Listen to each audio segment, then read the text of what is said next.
ಎಲ್ರಿಗೂ ನಮಸ್ಕಾರ. ಮತ್ತೊಮ್ಮೆ ಎಜುಕ್ರಿಯೇಟಿವಿಟಿ ಯೂಟ್ಯೂಬ್ ಚಾನಲ್ಗೆ ಸ್ವಾಗತ ಸುಸ್ವಾಗತ. 2025 ಮತ್ತು 26ನೇ ಸಾಲಿನ ಕೆಸೆಟ್ ಪರೀಕ್ಷೆ ಯಾವಾಗ ಕಾಲ್ಫಾರ್ಮ್ ಆಗಬಹುದು, ನೋಟಿಫಿಕೇಶನ್ ಆಗಬಹುದು? 2025 ಮತ್ತು 26ನೇ ಸಾಲಿನ ಕೆಸೆಟ್ ಪರೀಕ್ಷೆಯನ್ನ ನೀವೇನಾದರೂ ತಯಾರಿ ನಡೆಸ್ತಿದ್ದೀರಾ? ಹಾಗಾದ್ರೆ ನಾನು ಯಾವ ರೀತಿಯಾಗಿ ಮೊದಲ ಅಟೆಂಪ್ಟ್ ಒಳಗಡೆನೆ ಕೆಸೆಟ್ ಪರೀಕ್ಷೆಯನ್ನ ಹೆಂಗೆ ಪಾಸ್ ಮಾಡೇನಿ ಅನ್ನೋದು ಅನೇಕ ವಿದ್ಯಾರ್ಥಿಗಳ ಪ್ರಶ್ನೆ ಆಗ್ಬಿಟ್ಟೈತಿ. ಸೊ ಇವೆಲ್ಲ ಪ್ರಶ್ನೆಗೆ ನಾನು ಈ ಒಂದು ನೀವೇನಾದ್ರೂ ಫಸ್ಟ್ ಟೈಮ್ ಎಜುಕ್ರಿಯೇಟಿವಿಟಿಗೆ ಭೇಟಿ ಕೊಡ್ತಾ ಇದ್ದೀರಾ ಅಥವಾ ಇನ್ನೂ ಕೂಡ ಸಬ್ಸ್ಕ್ರೈಬ್ ಮಾಡದೇ ಇದ್ದೀರಾ, ಈ ಕೂಡಲೇ ಸಬ್ಸ್ಕ್ರೈಬ್ ಮಾಡ್ಕೊರಿ. ಮುಂಬರೋ ಎಲ್ಲ ವಿಡಿಯೋಗಳಿಗೆ ಅಪ್ಡೇಟ್ ಆಗಲಿ ಅಂತ ಹೇಳ್ತಾ ವಿಡಿಯೋನ ಸ್ಟಾರ್ಟ್ ಮಾಡೋಣ. 25 ಮತ್ತು 26ನೇ ಸಾಲಿನ ಕೆಸೆಟ್ ಪರೀಕ್ಷೆಯನ್ನ ಈ ಒಂದು ವರ್ಷದ ನವೆಂಬರ್ ಅಥವಾ ಡಿಸೆಂಬರ್ ತಿಂಗಳಲ್ಲಿ ನಾವು ನೋಟಿಫಿಕೇಶನ್ ಅಧಿಸೂಚನೆಯನ್ನ ಕಾಣ್ತಿದ್ದೀವಿ. ಹಾಗಾದ್ರೆ ಅನೇಕರು ಹೇಳ್ತಾ ಇದ್ದಾರಾ ನಮಗೆ ಮಾರ್ಚ್ ಅಥವಾ ಜೂನಲ್ಲಿ ಮತ್ತೊಂದು ಅಥವಾ ಏಪ್ರಿಲ್ನಲ್ಲಿ ಇನ್ನೊಂದು ಕೆಸೆಟ್ ನೋಟಿಫಿಕೇಶನ್ ಆಗ್ತೈತಿ ಅಂತ. ಇದು ಎಷ್ಟು ಸತ್ಯ ಎಷ್ಟು ಸುಳ್ಳು ಅನ್ನೋದು ಅನೇಕ ವಿದ್ಯಾರ್ಥಿಗಳ ಒಂದು ಪ್ರಶ್ನೆ ಆಗಿದೆ. ಅಫ್ಕೋರ್ಸ್ ಇನ್ನೂ ಕೂಡ 100% 2024ರ ಕೆಸೆಟ್ ಪ್ರಮಾಣ ಪತ್ರಗಳನ್ನು ವಿತರಣೆ ಆಗಿಲ್ಲ. ಈಗ ಆಲ್ರೆಡಿ ಅನೇಕ ವಿದ್ಯಾರ್ಥಿಗಳು ಡಿಗ್ರಿಯನ್ನು, ಮಾಸ್ಟರ್ ಡಿಗ್ರಿಯನ್ನು ಅವರು ಪರ್ಸುವೇಷನ್ಸ್ ಅಂದರೆ ಮಾಡ್ತಾ ಇದ್ದಾರೆ. ಇನ್ನು ಅದು ಮುಗಿಬೇಕಂತಂದ್ರೆ ಕನಿಷ್ಠ ಆದರೂ ಕೂಡ ಒಂದು ನವೆಂಬರ್ ವರೆಗೂ ಕೂಡ ಕಾಲಾವಕಾಶ ಬೇಕಾಗ್ತದೆ. ಇನ್ನೊಂದು ಬಾರಿ ಅವರು ಡಾಕ್ಯುಮೆಂಟೇಶನ್ ವೆರಿಫಿಕೇಶನ್ ಅನ್ನು ಮಾಡ್ತಾ ಇದ್ದಾರೆ, ಯಾರು ತಮ್ಮ ಪದವಿಯನ್ನು ಪಡಿತಾ ಇದ್ದಾರಲ್ಲ ಅವ್ರಿಗೆ.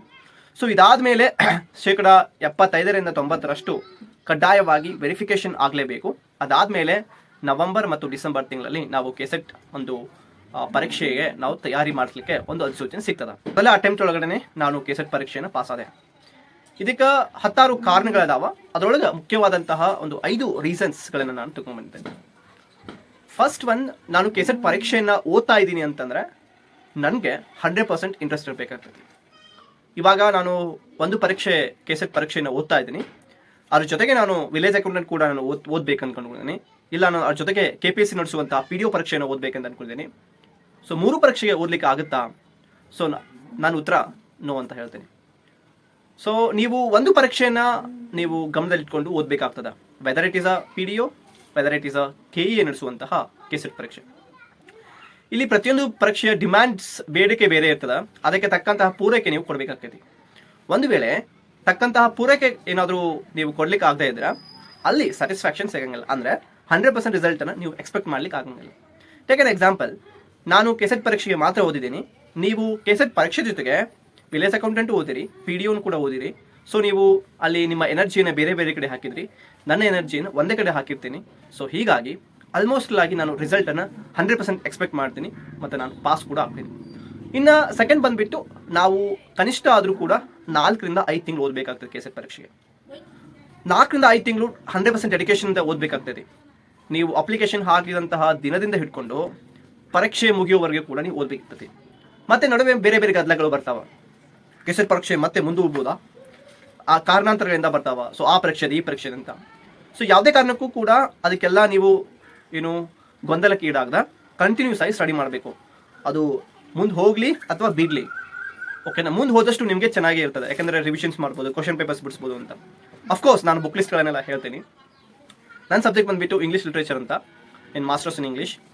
ಸೊ ನಂದು ಪೇಪರ್ 1 ನಾನು ಯಾವ ರೀತಿಯ ಪ್ರಿಪ್ರೇಷನ್ ಮಾಡಿದೆ ಅಂದರೆ very simple. Previous question papers ಇದ್ದ ನಾನು ಪ್ರಿಂಟ್ಔಟನ್ನು, ಜೆರಾಕ್ಸನ್ನು, ದಟ್ ಇಸ್ ಕ್ವಶನ್ ಪೇಪರ್ ಅಂತ ತೆಗೆದುಕೊಂಡಿದ್ದೆ. ಅದರದ್ದು ಕ್ವಶನ್ ಪೇಪರ್ PDF ಲಿಂಕನ್ನು ಕೂಡ ನಾನು ಡಿಸ್ಕ್ರಿಪ್ಷನ್ ಒಳಗೆ ಹಾಕಿರ್ತೀನಿ, ದಯವಿಟ್ಟು ನೀವು ಚೆಕ್ ಮಾಡ್ಕೊಳ್ಳಿ. ಅದ್ರ ಜೊತೆಗೆ ನಾನು ಅವನ್ನೆಲ್ಲ ತೆಗೆದುಕೊಂಡು ಸಾಧ್ಯವಾದಷ್ಟು ಅದನ್ನು ವಿಕಿಪೀಡಿಯಾ ಅಥವಾ ವಾಟ್ಸಪ್ನಲ್ಲಿ ಬರುವಂತಹ ಮೆಟಾ AI ಸಹಾಯದಿಂದ ಅವುಗಳ ಇಷ್ಟು ಪ್ರಶ್ನೆಗಳನ್ನು ನಾನು ಸಾಲ್ವ್ ಮಾಡ್ಕೊಂಡಿದ್ದೆ. ಅದ್ರ ಜೊತೆಗೆ ವಿಶೇಷವಾಗಿ ಕೆಲವೊಂದಿಷ್ಟು ಟಾಪಿಕ್ಸ್ಗಳು ರಿಪೀಟ್ ಆಗ್ತಾ ಇದ್ದಾವೆ.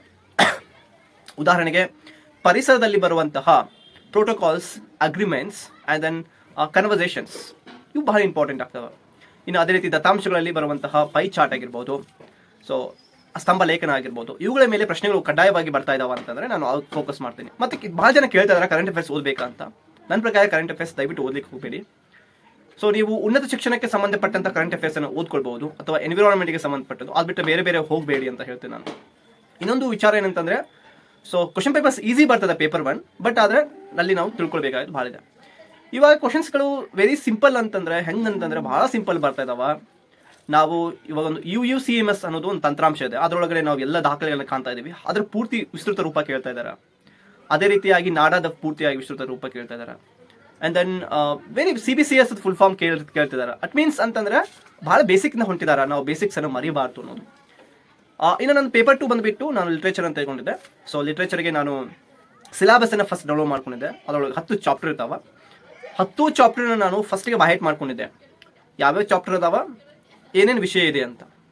ಫಸ್ಟ್ 4 ಚಾಪ್ಟರ್ ಏನಿದೆಯಲ್ಲ, that is whether is a prose, poetry or fiction or short story, ಅದೆಲ್ಲ ಬಂದುಬಿಟ್ಟು ನನ್ನ ಒಂದು ಇಂಗ್ಲೀಷ್ ಲಿಟ್ರೇಚರ್ದ ಸಂಬಂಧಪಟ್ಟಂತಹ ಇಂಗ್ಲೀಷ್ ಸಾಹಿತ್ಯ ಚರಿತ್ರೆ, ಅಂದರೆ ಹಿಸ್ಟ್ರಿ ಆಫ್ ಇಂಗ್ಲೀಷ್ ಲಿಟ್ರೇಚರ್ ಅಂತ, ಆ ಒಂದು ವಿಷಯವನ್ನು ನಾನು ಇಂಗ್ಲೀಷ್ ಲಿಟ್ರೇಚರ್ ಒಂದು ಸಪ್ರೇಟ್ ಅಂತ ಬುಕ್ ಜೊತೆಗೆ, ಇಂಡಿಯನ್ ಇಂಗ್ಲೀಷ್ ಲಿಟ್ರೇಚರ್ ಸಪ್ರೇಟ್ ಅಂತ ಬುಕ್ ಜೊತೆಗೆ, ಅಮೇರಿಕನ್ ಲಿಟ್ರೇಚರ್ಗೆ ಸಪ್ರೇಟ್ ಅಂತ ಬುಕ್ ಜೊತೆಗೆ ನಾನು ಓದ್ಕೊಂಡೆ. ನಾನು ಇಂಗ್ಲೀಷ್ ಲಿಟ್ರೇಚರ್ಗೆ ವಿಲಿಯಂ ಜೆ ಲಾಂಗ್ ಫಾಲೋ ಮಾಡಿದರೆ, ಇಂಡಿಯನ್ ಇಂಗ್ಲೀಷ್ ಲಿಟ್ರೇಚರ್ಗೆ ನಾನು ಎಂ ಕೆ ನಾಯಕ್ ಅವರ ಬುಕ್ ಫಾಲೋ ಮಾಡಿದೆ. ಅದೇ ರೀತಿಯಾಗಿ ಅಮೇರಿಕನ್ ಲಿಟ್ರೇಚರ್ಗೆ ನಾನು it's a very common book, that is ನೀವು ಸ್ಕ್ರೀನ್ ಮೇಲೆ ಕೂಡ ನೋಡ್ತಾ ಇದ್ರಿ, a short history of American literature by Krishna Sen and Ashok Sen Gupta, ಆ ಒಂದು ಬುಕ್ಕನ್ನು ಫಾಲೋ ಮಾಡಿದೆ.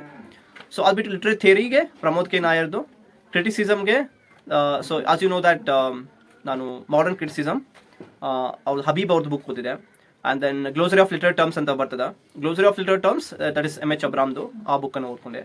ಅದು ಥಿಂಕ್ ದಟ್ ನಾನು ನೆಟ್ ಕ್ವಶನ್ ಪೇಪರ್ಸನ್ನು ಭಾಳ ಸಾಲ್ವ್ ಮಾಡಿದ್ದೀನಿ. ಸೊ ನೆಟ್ ಕ್ವಶನ್ ಪೇಪರ್ದು ಕೆಲವೊಂದು ಲಿಂಕ್ಸ್ಗಳನ್ನು ಕೂಡ ನಾನು ಡಿಸ್ಕ್ರಿಪ್ಷನ್ ಬಾಕ್ಸಲ್ಲಿ ಹಾಕಿರ್ತೀನಿ, ದಯವಿಟ್ಟು ನೀವು ಅದನ್ನು ಕೂಡ ನೋಡ್ಕೋಬಹುದು. ಜಾಸ್ತಿ ನೀವು ಕ್ವಶನ್ ಪೇಪರ್ಸ್ ಥ್ರೂನೇ ಬಿಡಿಸ್ತಾ ಹೋಗಿ. ಒಂದು ಪ್ರಶ್ನೆಗೆ ಇನ್ನು 4 ಉತ್ತರಗಳಿರ್ತಾವಲ್ಲ, ಸೊ 4 ಆಯ್ಕೆಗಳಿರ್ತಾವಲ್ಲ, ಆ ಆಯ್ಕೆಗಳ ಮೇಲೆ ಜಾಸ್ತಿ ಕಣ್ಣಿರಲಿ. ಆಯ್ಕೆಗಳ ಮೇಲೆ ನೀವು ಓದ್ತಾ ಹೋಗಿ, ಜಾಸ್ತಿ ಸಾಧ್ಯವಾದಷ್ಟು ವಿಕಿಪೀಡಿಯಾ ಸೋರ್ಸ್ಗಳನ್ನು ನಂಬ್ತಾ ಹೋಗಿ. ಇಟ್ ಮೀನ್ಸ್ ಅದರ ಜೊತೆಗೆ ಸರ್ಚ್ ಮಾಡ್ತಾ ಹೋಗಿ. ಒಂದು ಎಕ್ಸಾಂಪಲ್ ಕೊಡಬೇಕಾದ್ರೆ ನಿಮಗೆ ಇವಾಗ ಈ ಕೆಳಗಿನಲ್ಲಿ ಯಾವುದು ವಿಕ್ಟೋರಿಯನ್ ನಾವೆಲ್ ಅಲ್ಲ ಅಂತ ಕೇಳ್ತಾರ, ವಿಕ್ಟೋರಿಯನ್ ನಾವೆಲ್ ಅಲ್ಲ ಅಂತ.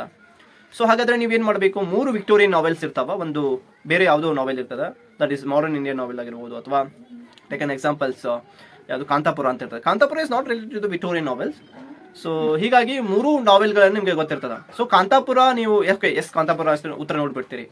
ಕಾಂತಾಪುರ ಯಾವಾಗ ಪಬ್ಲಿಷ್ ಆಯಿತು, ಯಾರು ಪಬ್ಲಿಷ್ ಮಾಡಿದ್ರು, ಕಾಂತಾಪುರ ಯಾರು ಬರೆದಿದ್ದಾರೆ, ನೆಕ್ಸ್ಟ್ ಕಾಂತಾಪುರದಲ್ಲಿ ಫಸ್ಟ್ ನರೇಟರ್ ಯಾರು ಇರ್ತಾರೆ, ಅಥವಾ ನರೇಟರ್ ಇಲ್ಲ ಅಂತಂದ್ರೆ ಅದು ಥೀಮ್ ಏನು ಹೇಳ್ತದೆ, ಅದರೊಳಗೆ ಬರುವಂಥ ಮುಖ್ಯ ಪಾತ್ರಧಾರಿಗಳು ಯಾರು, ಅದರದ್ದು what is a major aspect of the Kanthapura. So ಈ ರೀತಿಯಾಗಿ ನೋಡ್ಬೇಕಾಗ್ತೈತಿ, ವಿಶ್ಲೇಷಣೆಯಾಗಿ ನಾವು ಅರ್ಥ ಮಾಡ್ಕೊಳ್ಬೇಕಾಗ್ತೈತಿ. ಇದಾದ ನಂತರ ನೀವು ಉಳಿದಂತಹ 3 ಆಯ್ಕೆಗಳಿದಾವಲ್ಲ, ಅವುಗಳ ಬಗ್ಗೆ ಕೂಡ ಸ್ವಲ್ಪ ನೋಡ್ಕೋಬೇಕಾಗ್ತದೆ. For examples tale of two cities ಅಂತಂದ್ರೆ ಅದು ಯಾರು ಬರ್ದಾರ, ಯಾವಾಗ ಬರ್ದಾರ, ಮತ್ತು ಅದು ಏನು ಹೇಳ್ತೈತಿ ಅನ್ನೋದು, ಅದರೊಳಗೆ ಬರುವಂಥ ಮುಖ್ಯ ಪಾತ್ರಧಾರಿಗಳಾಗಿರ್ಬೋದು, ಅದು ಯಾವ ನಾವೆಲ್, ಅದೊಂದು ಪಿಕಾರಿಸ್ಕಲ್ ನಾವೆಲೋ ಅಥವಾ ಹಿಸ್ಟಾರಿಕಲ್ ನಾವೆಲೋ ಅಥವಾ ದಟ್ ಈಸ್ ರಿಯಲಿಸ್ಟಿಕ್ ನಾವೆಲೋ, ಸೊ ಏನು ಅಂತ ನಾವು ನೋಡ್ಕೋಬೇಕಾಗ್ತೈತಿ. ಸೊ ಅದೇ ರೀತಿಯಾಗಿ 3 ಆಪ್ಷನ್ಸ್ಗಳನ್ನು ನಾವು ಈ ರೀತಿ ನೋಡ್ಕೋಬೇಕು. ಆ್ಯಂಡ್ ದೆನ್ ಆನ್ಸರ್ ಕೂಡ ನಾವು ಅಂಡರ್ಸ್ಟ್ಯಾಂಡ್ ಮಾಡ್ಕೊಳ್ಬೇಕಾಗ್ತದೆ. ಸೊ ಈ ರೀತಿಯಾಗಿ ನಾವು ಪ್ರಶ್ನೆ ಪತ್ರಿಕೆನ ಬಿಡಿಸ್ತಾ ಹೋಗಬೇಕು. ಅಂದಾಗ ನಮಗೊಂದು ಐಡಿಯಾ ಬರ್ತದ, ಓಕೆ ಕ್ವಶನ್ ಪೇಪರ್ ಸೆಟ್ ನಾವು ಏನು ಮಾಡ್ತಾನೆ, ಜಾಸ್ತಿ ಇಂಪಾರ್ಟೆಂಟ್ ಲಿಟ್ರೇಚರ್ ಮೇಲೆ ಕೇಳ್ತಾ ಹೋಗ್ತಾನೆ. ಈಗ take for example Victorian novelist ಅಂದಮೇಲೆ ಸೊ ಯಾರು ಕೇಳ್ತಾನ, ಡಿಕನ್ಸನ್ನು ಕೇಳ್ತಾನ, ಹಾಡಿಯನ್ನು ಕೇಳ್ತಾನ, ಥಾಮಸ್ ಹಾಡಿಯನ್ನು ಕೇಳ್ತಾನ. ಸೊ ಈ ರೀತಿಯಾಗಿ ಇಂಪಾರ್ಟೆಂಟ್ ಲಿಟ್ರೇಚರ್, ಇವಾಗ ನೀವು ಪೊಯಮ್ಸ್ ಅಂತ ದಟ್ ಇಸ್ ಪೊಯೆಟ್ರಿ ಅಂತ ಬಂದಾಗ ಜಫ್ರಿ ಚೌಸರ್ ಬಗ್ಗೆ ಕೇಳ್ತಾನೆ, ಜಫ್ರಿ ಚೌಸರ್ ಒಳಗೆ ಕಂಟೆಂಪ್ರರಿ ಟೇಸ್ಟ್ ಬಗ್ಗೆ ಕೇಳ್ತಾನೆ. ಡ್ರಾಮಾ ಅಂತ ಬಂದಾಗ ಶೇಕ್ಸ್ಪಿಯರ್ ಬಗ್ಗೆ ಒಂದು ಡ್ರಾಮಾ ಇದ್ದೇ ಇರ್ತದೆ.